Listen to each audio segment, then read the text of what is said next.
Kapolres Malang beberkan soal kasus penganiayaan oleh suster kepada anak seorang selebgram Agnia Punjabi. Kasus ini cukup mendapat sorotan di media sosial. Suster menganiaya anaknya tersebut juga terekam kamera CCTV.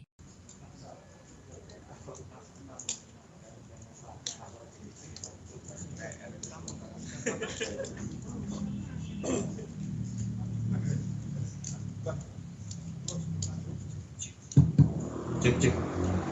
Kita mulai rekan-rekan ya. Assalamualaikum warahmatullahi wabarakatuh. Selamat siang rekan-rekan media sekalian.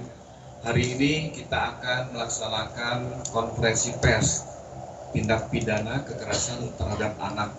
Yang pertama, dasar penyidik dalam menangani perkara ini adalah dengan laporan polisi LP 227 B 3 Romawi 2024 SPKT Polresta Malang Kota, di mana dilaporkan di hari Jumat tanggal 29 Maret 2024, di mana atas nama pelapor adalah RA, ayah kandung dari korban.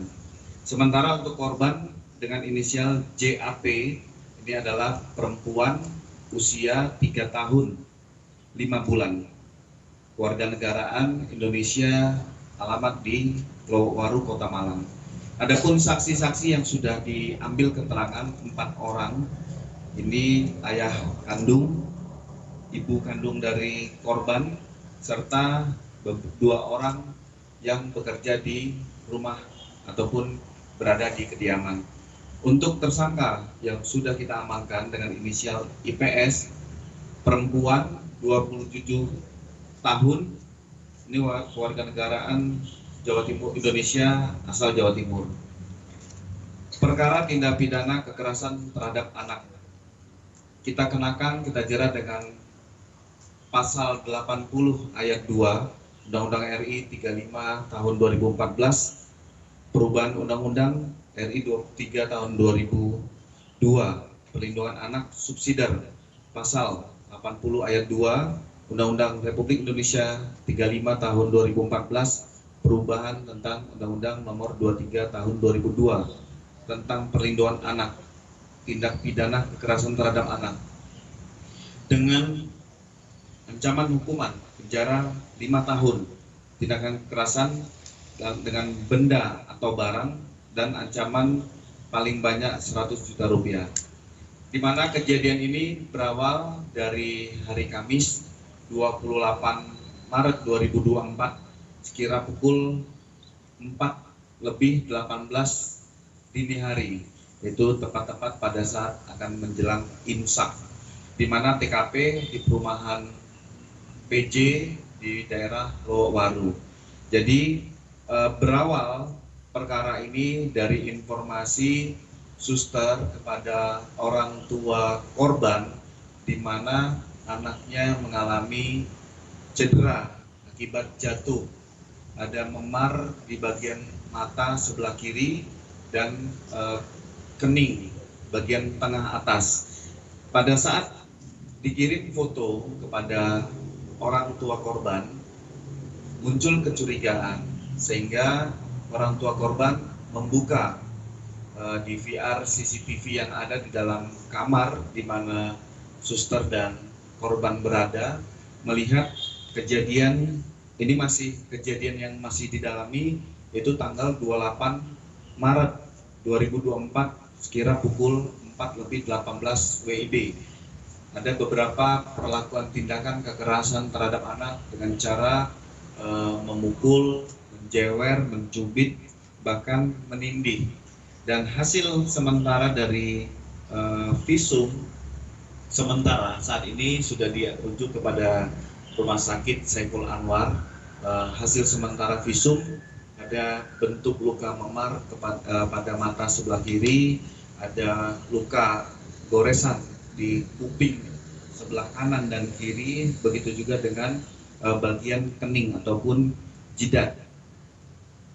Dari hasil interogasi dan penyidikan oleh penyidik unit PPA Satreskrim Polresta Malang Kota, ada beberapa tindakan yang dilakukan oleh suster kepada korban dengan cara memukul menggunakan buku Ini juga sudah kita amankan ada beberapa buku yang digunakan termasuk menyiram dengan minyak gosok, salah satu minyak merek, dan juga melakukan memukul dengan bantal.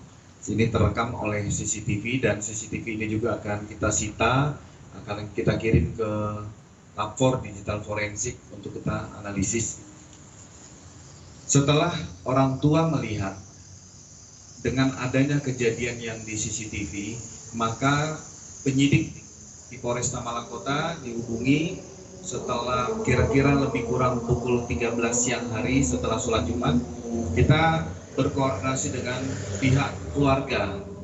Pihak keluarga pada saat itu baru landing dari Jakarta, sehingga tim melakukan koordinasi mendalami TKP, melihat bahwa dari sudut pandang CCTV yang ada, persesuaian sama dengan bentuk kamar yang ada di ruangan yang terlihat di CCTV. Begitu juga kita lihat ada boneka panda, begitu juga dengan sarung, bantal, dan spray yang ada. Ini kita cocokkan persesuaian dari CCTV dengan lokasi tempat kejadian, sehingga patut diduga kejadian ini benar-benar telah dilakukan. Sehingga pada saat setelah penyidik melakukan proses pembuatan laporan polisi, melaksanakan penyelidikan, pemeriksaan saksi-saksi, membawa korban untuk dilakukan visum, termasuk kita juga berkoordinasi dengan Dinsos P2 TP2A. Kami juga menyiapkan tim trauma healing dari Polresta Malang Kota terhadap psikologis terhadap anak. Tadi kami juga sudah melaporkan kepada Bapak PJ Wali Kota dan Ketua DPRD bahwa penanganan perkara ini akan menjadi suatu perhatian. Kita akan bertindak cepat terhadap perbuatan-perbuatan tidak kekerasan terhadap perempuan dan anak. Ini gunanya untuk memberikan rasa aman bahwa Kota Malang itu kota yang ramah terhadap perempuan dan anak, sehingga semua kejadian terhadap perkara perempuan dan anak harus segera kita tangani dengan cepat. Dan kami juga melaksanakan rangkaian penyelidikan dan penyidikan ini dari tadi malam, proses pemeriksaan saksi sampai dengan pagi ini pukul 5.30 pagi kami sudah melakukan gelar perkara, meningkatkan status sebagai tersangka dan melakukan penahanan terhadap tersangka IPS.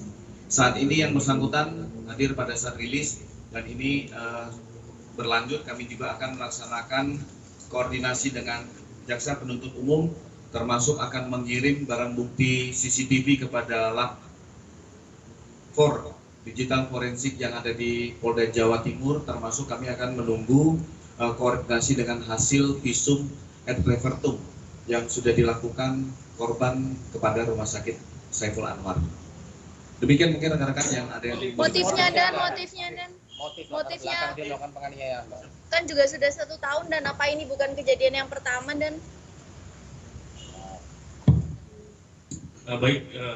jadi motif berdasarkan hasil penyidikan dalam BAP, pengakuan dari pelaku motifnya adalah tersangka ini merasa jengkel dengan korban akibat ketika itu korban ingin diobati karena bekas cakaran yang ada di tubuh korban, namun korban menolak, tidak mau. Selain itu juga pengakuan dari tersangka ada beberapa faktor pendorong personal pengakuan tersangka. Pada saat itu ada salah satu anggota keluarga dari tersangka yang sedang sakit, namun itu tidak bisa dijadikan alasan pembenar apapun untuk melakukan kekerasan terhadap anak. ini kabarnya si tersangka ini baru cerai sama suaminya Pak Kapur. Jadi memang statusnya memang cerai hidup dan masih memiliki seorang anak di kampung halamannya berusia 2,5 tahun.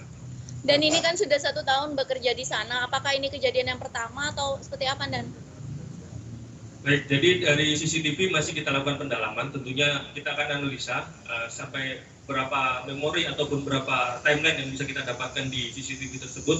Kita akan petakan apakah ada bentuk-bentuk kekerasan lain yang bisa kita deteksi dan identifikasi dari rekaman CCTV tersebut.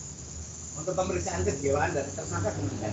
Tentunya kita akan laksanakan pemeriksaan kejiwaan seperti beberapa kasus yang kita infokan sebelumnya, kita akan bekerja sama dengan dari Polda Jatim, dari biopsikologi untuk nanti mendatangkan saksi ahli, dan juga dengan Bu Nining, psikolog yang sering kita mintai keahliannya untuk bisa memprofiling baik itu tersangka, pelaku ataupun korban. Dan tadi sempat ke rumah sakit, kondisi korban saat ini seperti apa? Kondisi korban tentunya saat ini masih dalam masa observasi, masa perawatan. Ya, kita doakan yang terbaik saja pemulihan korban baik secara fisik maupun secara psikis. Ada trauma? Tentunya untuk trauma fisik sudah nampak terlihat secara visual, namun untuk trauma psikis pastinya ada. Namun untuk bagaimana kadar trauma tersebut dan penanganannya adalah ranah daripada ahli psikolog. Dan tadi diposting oleh ibunya korban bahwa ada yang mengaku bahwa ini tersangka pernah juga diberhentikan karena melakukan kekerasan terhadap anak. Apa itu sudah dalam pemeriksaan? Baik, ini jadi masih masuk ke materi penyidikan. Nanti apabila ada perkembangan kita infokan lagi. Tentunya semua masukan dari masyarakat, informasi apapun, sekecil apapun kita tampung untuk kita verifikasi. Apabila kita temukan fakta dalam penyidikan, kita akan masukkan ke dalam berita acara pemeriksaan untuk diberkas. Agen penyalurannya gimana dan apakah ikut diperiksa juga atau seperti apa dan? Tentunya untuk agen penyaluran akan kita panggil terkait bagaimana mekanisme penyaluran dari tenaga kerja yang dikerjakan di luar, apakah sudah melalui pelatihan ataupun ada standar-standar tertentu yang harus dimiliki, kompetensi tertentu yang harus dimiliki untuk seorang suster ataupun perawat anak, sehingga nanti bisa jadi bahan evaluasi untuk kedepannya supaya kejadian seperti ini tidak terjadi di kemudian hari. Mandan, Ada itu ya. ditinggal orang tua berapa lama ya? Korban itu ditinggalkan orang tua ke luar itu berapa hari? Jadi korban ini ditinggal lebih kurang 2 hari. Sementara di rumah itu juga ada adik kandung korban. Ada beberapa orang juga yang masih tinggal di kediaman. Tapi setelah melakukan aksinya, si korban ini 1 hari ditinggalkan dalam satu kamar, yaitu kamar yang menjadi tempat kejadian perkara. Dia tidak boleh turun dengan alasan yang bersangkutan sakit untuk menyampaikan kepada pihak keluarga lainnya. Disekap begitu atau Tidak disekap. Kalau sekap kan kita berbicaranya konotasinya berbeda. Tapi memang tidak boleh keluar rumah dengan keluar kamar dengan alasan yang bersangkutan dalam kondisi demam. Ada lagi yang lain, rekan? Pak, ini ada barang bukti boneka, ini seperti apa penjelasannya? Mungkin bisa dijelaskan spesifiknya terkait barang bukti yang ada. Baik, untuk boneka ini barang bukti pada saat dia membekap korban. Untuk yang barang bukti buku dan sebagainya? Untuk buku itu pelaku mukul korban di kening korban. Selesai itu ya rekan-rekan sekalian.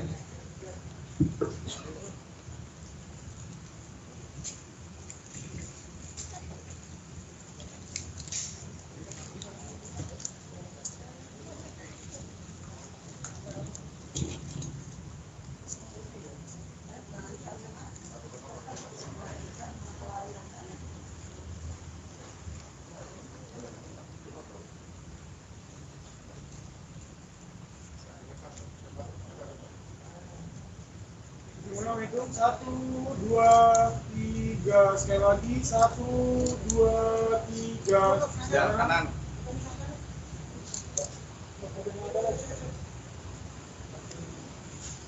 Depan.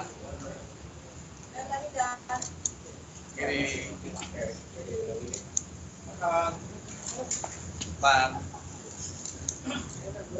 Wah, jauh lebih datang. Kanan. Oke, terima kasih.